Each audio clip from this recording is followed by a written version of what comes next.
ایران ایک دور میں ظاہر ہے امریکہ کا بہت بڑا اتحادی تھا اور اس سے ڈرایا جاتا تھا. عربوں کو ڈرا ڈرا کر انہیں اسلحہ بیچا جاتا تھا جب تک شاہ ایران رہے. اور شاہ ایران کے جانے کے بعد بات یہ ہوئی کہ جو بنیاد پرست یا مذہبی حکومت آئی اس کی وجہ سے بہت سے مسائل بھی اسلامی دنیا میں پیدا ہوئے, نفرتیں بھی پیدا ہوئی. اگر ہم پاکستان میں یا دنیا کے مختلف علاقوں میں دیکھیں تو سنی شیعہ فسادات بھی ہوتے رہے, اور ایران اپنی بہت سی حدود و قیود کو پھلانگتا بھی رہا. مثال کے طور پر جب طالبان کے پہلے دور میں طالبان کا تقریباً 95% افغانستان پر قبضہ ہو گیا تھا اور صرف شمالی اتحاد جہاں شیعوں کی اکثریت تھی وہاں لڑائی جاری تھی, تو ایران نے اس وقت بھی طالبان کے خلاف کام کیا اور ان کی حکومت کو تسلیم نہیں کیا. مطلب یہ کہ اگر ہم یہ اندرونی لڑائی اپنی چھوڑیں گے نہیں تو ہم کہیں کامیاب نہیں ہوں گے. اس وقت ایرانی میزائل, اسرائیلی میزائل جو آ رہے ہیں, اردن بھی اسرائیل کا حمایتی ہے, عراق بھی ظاہر ان کی حکومت ہے, شام جو ایران کا حمایتی ہوا کرتا تھا بشار الاسد کی حکومت کے خاتمے کے بعد جو نئی رجیم آئی اسے یہی کہا گیا کہ وہ اب ایران کے خلاف ہے. اور اس وقت ان کے جو سربراہ ہیں انہوں نے کہا ہے کہ جی ہم ہر طرح سے فیسیلیٹیٹ کریں گے اسرائیل کو, کیونکہ یہ وہ صاحب ہیں جن پر کروڑوں ڈالر انعام ہوا کرتا تھا امریکہ کی جانب سے گرفتاری کے لیے, اب انہیں شام کا صدر بنا دیا گیا.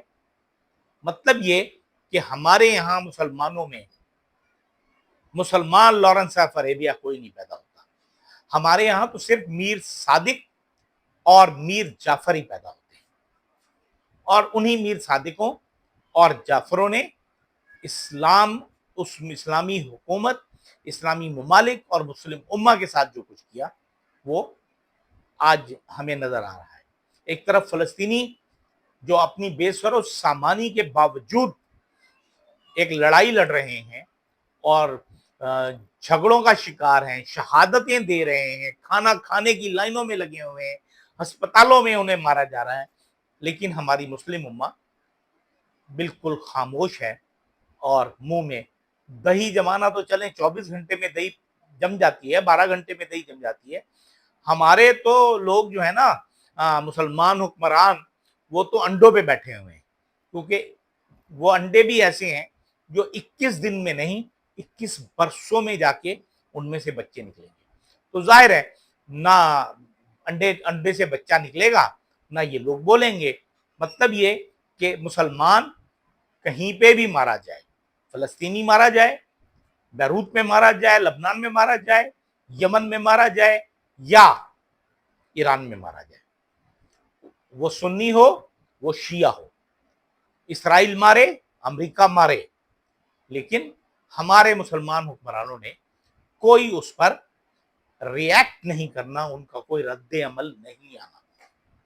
اور یہ ہماری سب سے بڑی تذلیل ہے مسلم امہ کی, اور یہ ہمارے طرف سے, ہمارے مسلمان حکمرانوں کی طرف سے حضور اکرم صلی اللہ علیہ وسلم کے احکام کی خلاف ورزی ہے کہ مسلمان ایک جسم کی مانند ہے, جب جسم کے ایک حصے کو تکلیف پہنچتی ہے تو پورا جسم بے چین ہوتا ہے.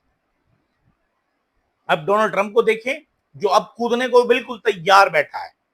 جنگ میں ہو سکتا ہے ان کے جہاز بھی استعمال ہو رہا ہے, ان کے پائلٹ بھی استعمال ہو رہا ہے, لیکن براہ راست ابھی تک وہ شامل نہیں ہوئے.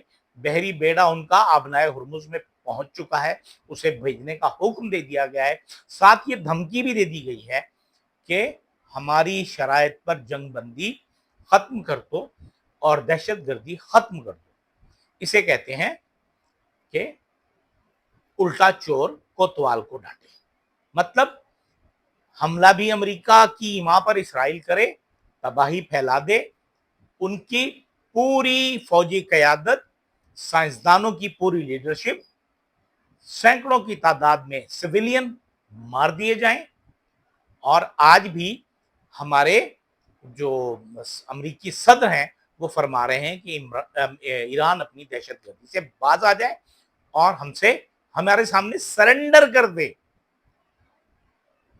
یہ کوئی مشرقی پاکستان تو ہے نہیں کہ سرنڈر ہو جائے گا.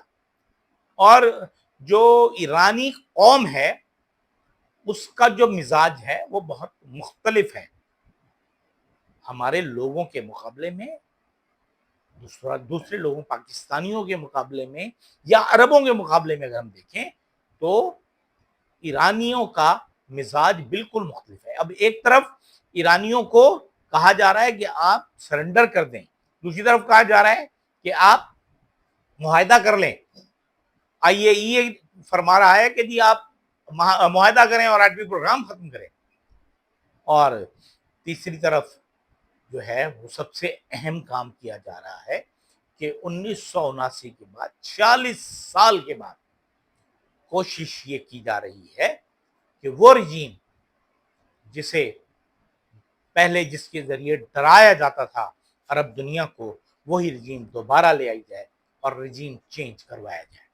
مطلب کہ شاہ ایران کی فیملی خاندان میں سے لوگوں کو دوبارہ ایران کا حکمران بنا دیا جائے. کیا یہ ممکن ہوگا؟ یقیناً ممکن ہو سکتا ہے, کیونکہ ایران میں تمام لوگ 100% مذہبی نہیں ہوں گے. کچھ لوگ جو ترقی پسند بھی ہیں وہ بھی ہیں, اور ان کی خاصی تعداد ہونی چاہیے اور ہوگی.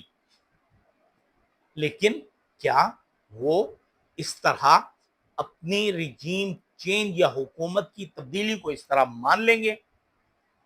میرے خیال میں یہ نہیں ہوگا. لیکن اس جنگ میں اب تک جو کچھ اسرائیل کے ساتھ ہو چکا ہے, اسرائیل نے زندگی میں کبھی نہیں سوچا نہیں ہوگا, کیونکہ اسرائیل کبھی بھی یہ نہیں سمجھتا تھا کہ کوئی ملک اس کی آئرن ڈوم توڑتے ہوئے اس کی زمین پر میزائلوں سے مار کرے گا, اس کی پہنچ ہوگی. یقیناً یہ ایک خطرناک عمل ہے اور خوفناک ریئیکشن بھی آ رہا ہے. لیکن اگر اسلامی ممالک جنہوں نے فی الحال تو زبانی کلامی ایران کی حمایت کی ہے, لیکن آگے کیا ہوتا ہے پتہ نہیں, عملی طور پر کیا ہوتا ہے خبر نہیں, کچھ ہونا نہیں ہے. جب مظلوم فلسطینیوں کی مدد ہم نہیں کر سکے, نہ کرنے پہ آمادہ ہیں, تو اب ہم کسی اور کی مدد بھی نہیں کریں. دوسری طرف جو سب سے اہم خبر آج کی ہے وہ یہ ہے کہ آج پاکستانی وقت کے مطابق رات 9-10 بجے جو ہمارے آرمی چیف اس وقت دورہ امریکہ پر موجود ہے, اس میں ڈونلڈ ٹرمپ کے ساتھ ان کا ایک ورکنگ لنچ ہے. یقیناً ورکنگ لنچ جو ہے وہ جو سرکاری زبان میں استعمال ہوتا ہے, یہ کام بھی ہوتا رہتا ہے اور بات چیت بھی ہوتی رہتی ہے, وہ اپنے دفتر میں موجود ہوتے ہیں. یہ موقع کیوں ملا, کیسے ملا؟ کیونکہ ڈونلڈ ٹرمپ جو G7 کی کانفرنس ہے وہ چھوڑ کر آئے ایک دن پہلے, تو انہیں آج کا دن فری مل گیا اور اس میں انہوں نے اس کا فائدہ اٹھانے کی کوشش کی. اب ہمارے فیلڈ مارشل صاحب آرمی چیف وہ کئی دنوں سے وہاں موجود تھے, 12 تاریخ سے موجود ہیں امریکہ میں. انہیں ان کی لابنگ فرم میں جو بھی ہے ان کا طریقہ کار انہوں نے ایک طے کر لی میٹنگ, اور اس طے شدہ میٹنگ میں تو فوراً جانا چاہیے اور جانا بھی چاہیے. لیکن پروٹوکول کے بہرحال ایک خلاف ہوتا ہے. ہمارے ملک میں تو یہ چیز کوئی عجیب نہیں لگتی کہ ہمارے یہاں ایگریکلچر میں بھی آرمی چیف ہیں, تو معیشت میں بھی آرمی چیف ہیں, تو کانکنی میں بھی آرمی چیف ہیں, تو منرلز میں بھی آرمی چیف ہیں. لیکن کہاں نہیں ہے, دنیا میں ایسا نہیں ہوتا. دنیا میں جس کا کام اسی کو ساجھے کا اصول ہوتا ہے, اور امریکہ میں بھی نہیں ہوتا. لیکن اس وقت امریکہ کی مثال بھی اس بنیے کی ہے, جو ڈونلڈ ٹرمپ ہیں ان کی مثال اس بنیے کی ہے جو کچھ دیکھ کے گرتا ہے بنیا, تو وہ اپنے سے کئی درجے کم تر. ظاہر ہے امریکہ کا طاقتور ترین دنیا کے ملک کا صدر اور بات مل رہا ہے پاکستان کے آرمی چیف سے، کوئی وجہ تو ہوگی نا۔ اب اس میں کیا کیا چیزیں ہو سکتی ہیں، اس میں کیا کیا موضوعات آ سکتے ہیں۔ ہمارے سینیٹر فیصل وارڈا نے تو آج ابھی اب سے کچھ دیر پہلے کہا کہ اس میں عمران خان کا ذکر نہیں ہوگا۔ شاید ان کے پاس علم ہو بہت زیادہ، لیکن میرا خیال یہ، میرا تجزیہ یہ ہے کہ عمران خان بھی اس گفتگو کا موضوع ہوگا، کیونکہ جو ڈونلڈ ٹرمپ کا مزاج ہے، یوکرینی صدر کے ساتھ جو انہوں نے کیا، ہمارے آرمی چیف یہ اچھی طرح جانتے ہیں کہ اس طرح کی بات کبھی نہیں ہونی چاہیے، کیونکہ ایک تو وہ تو صدر اور صدر تھے، یہاں تو ایک صدر ہے اور دوسرا آرمی چیف ہے، وہ بھی پاکستان جیسے ملک کا۔ اب اس میں پاکستان سے کیا مطالبات ہو سکتے ہیں؟ کاؤنٹر ٹیررزم ہو سکتا ہے، اس میں دہشت گردی ہو سکتی ہے، اس میں کرپٹو کرنسی کا معاملہ ہو سکتا ہے، اس میں جو ہماری بہت زیادہ کرٹیکل وہ ہیں منرلز ہیں وہ ہیں، ان کا معاملہ بھی ہے۔ لیکن یہ جو چیزیں ہیں، یہ دینے کا اختیار یا یہ وعدہ کرنے کا اختیار کیا فیلڈ مارشل کے پاس ہے؟ اختیار کی بات ہو رہی ہے، طاقت کی بات نہیں ہے۔ کیا ان کے پاس یہ اختیار ہے؟ کیا ان کے پاس یہ مینڈیٹ ہے کہ وہ یہ تمام باتیں جا کر مانیں یا آفر کریں؟ لیکن بہرحال ڈونلڈ ٹرمپ تو ڈونلڈ ٹرمپ ہے، اور وہ جو چاہیں گے تو بلنٹ آدمی ہے نا، وہ تو ان کے تو جو مرضی میں آتا ہے وہ کہہ دیتے ہیں اور کر دیتے ہیں۔ پاکستان کے ساتھ جو ہماری کانفیڈنس ہے، کانفیڈنس بلڈنگ ہے، وہ بھی ایک بہت بڑا ایک کردار ہے اس سارے کھیل میں۔ لیکن بہرحال یہ چیزیں چلیں گی، اس پر ہم تھوڑی گفتگو اپنے اگلے حصے میں کریں گے، کیونکہ یہ ویلاگ بہت لمبا ہو رہا ہے۔ لیکن اس میں سب سے اہم چیز ہمیں دیکھنی ہوگی، میں اسی بات کو بھی ختم کرنا چاہ رہا ہوں کہ ایک طرف جو ہمارے آرمی چیف صاحب وہاں ہیں، 12 تاریخ سے گئے ہوئے ہیں، آج 18 تاریخ ہو گئی، 19 تاریخ ہونے کو ہی ہے، اور اگر یہ اتنا لمبا دورہ ہے، پہلے تو ہمیں پتہ بھی نہیں چلا کہ یہ دورہ ہے، آفیشیلی اناؤنس بھی نہیں ہوا، یہ سرکاری ہے غیر سرکاری، اس کا تو پتہ دور کی بات ہے، یہ آفیشیل اناؤنس ہی نہیں ہوا۔ آئی ایس پی آر نے کل اسے اناؤنس کیا، کل 2 دن پہلے اناؤنس کیا اور کہا کہ سرکاری دورے پر ہیں۔ لیکن امریکی حکومت کی طرف سے جو بیان آیا کہ ہم نے نہ صرف عاصم منیر بلکہ کسی بھی فوج کے سربراہ کو انوائٹ نہیں کیا، کیونکہ یہ بنیادی طور پر یہ موقع تھا، آرمی جو ہے امریکہ کی، اس کی 250ویں سالگرہ کے موقع پر تھا، ان کی پریڈ تھی، اس میں لوگ وہاں موجود تھے اور سب کچھ ہوا وہاں پہ، اور فوجی سربراہان بھی، ظاہر ہے پاکستان آرمی ہے، امریکن آرمی ہے، دنیا بھر کی آرمیز کے ساتھ دوسرے کے ساتھ تعلق ہوتا ہے اور لوگ آتے جاتے رہتے ہیں، دورے کرتے رہتے ہیں۔ لیکن اس موضوع کو ہم یہاں رکھتے ہیں کہ اس میں مزید کیا کیا باتیں ہو سکتی ہیں، اس پر میں بات تو ابھی ہم ریکارڈ کریں گے، لیکن بلکہ اس موضوع کو ہم مکمل ہی کر دیتے ہیں کہ عمران خان کا موضوع بھی ہوگا، اس میں ایران کے ساتھ تعلقات بھی ہوں گے، اس میں عمران خان کا معاملہ جو ہے وہ اتنا میرے حساب سے کوئی اتنا سیدھا اور سادہ نہیں ہے، کیونکہ اس وقت جس پوزیشن میں ہمارے آرمی چیف ڈونلڈ ٹرمپ سے ملاقات کر رہے ہوں گے، اس وقت ان کے پاس صرف 2 راستے ہیں بچنے کے، عمران خان کے معاملے پر جان چھڑانے کے۔ کہ سب سے پہلے آپ اسرائیل کی حمایت کریں، اسرائیل کو تسلیم کریں، اسے ریکگنائز کریں اور اس جنگ میں اسرائیل کے پارٹنر بنیں۔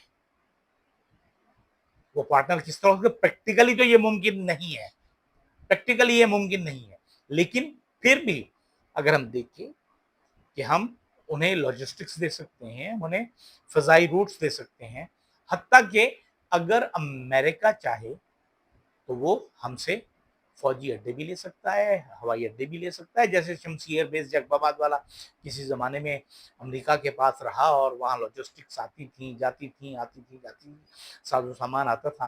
اب ایسی صورتحال میں کیا ہوگا؟ کیا آرمی چیف ان معاملات کو طے کر پائیں گے؟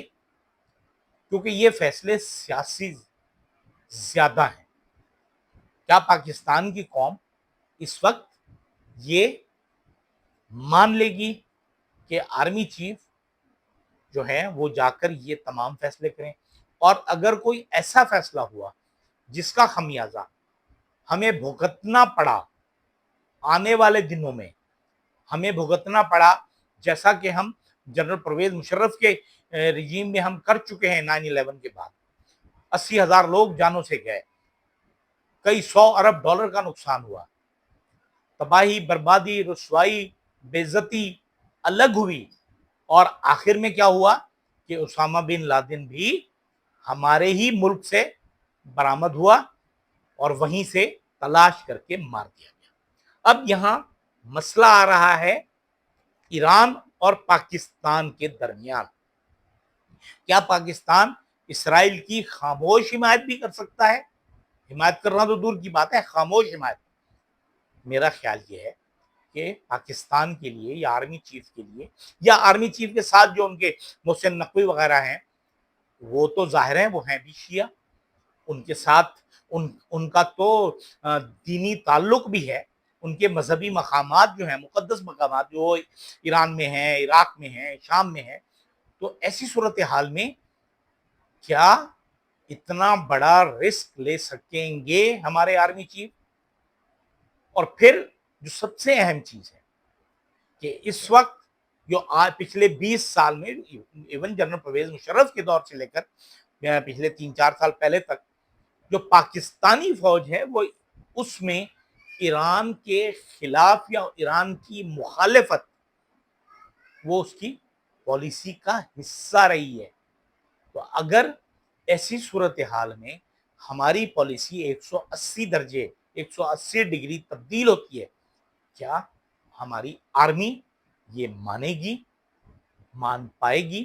یہ بات درست ہے کہ پاکستان کی آرمی جو ہے وہ دنیا کی منظم ترین ڈسپلنڈ آرمیوں میں سے ایک ہے۔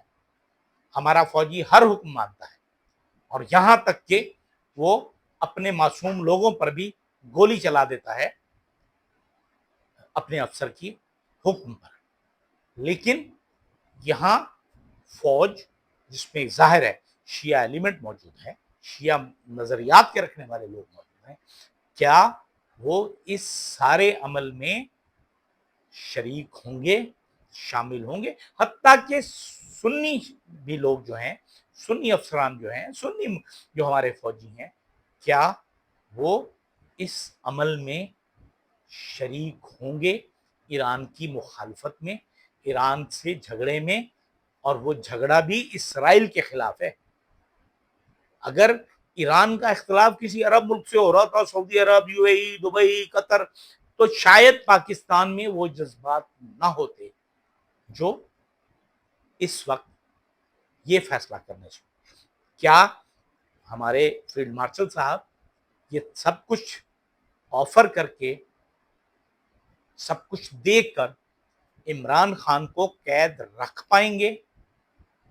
یہ ایک بہت بڑا سوال ہے کہ اگر عمران خان کو قید نہ رکھ سکے یا قید رکھنے میں کامیاب ہو گئے، ہر دونوں صورتوں میں اس کے بعد کیا ہوگا، اس کے اثرات کیا ہوں گے، اس پر ہم بات کریں گے۔ آج ہماری جو کہ بہت ساری باتیں ہماری ہو گئی ہیں، اس پر بھی میں کنٹینیو کروں گا، ایران عراق اس پر، ایران عراق کہہ رہا ہوں، اسرائیل ایران پر، اور اس ملاقات کے جو نتائج سامنے آئیں گے اس سے کل پرسوں پتہ چل جائے گا کہ جو کچھ ہوا وہ کیوں ہوا، کیسے ہوا، اس کے پاکستان پر کیا اثرات ہوں گے آنے والے دنوں میں، اس کے آنے والے دنوں میں خطے پر کیا اثرات ہوں گے، اور اس پہ دنیا پر کیا اثرات پڑیں گے، اور سب سے زیادہ پاکستان تحریک انصاف اور عمران خان پر کیا اثرات ہوں گے۔ کیونکہ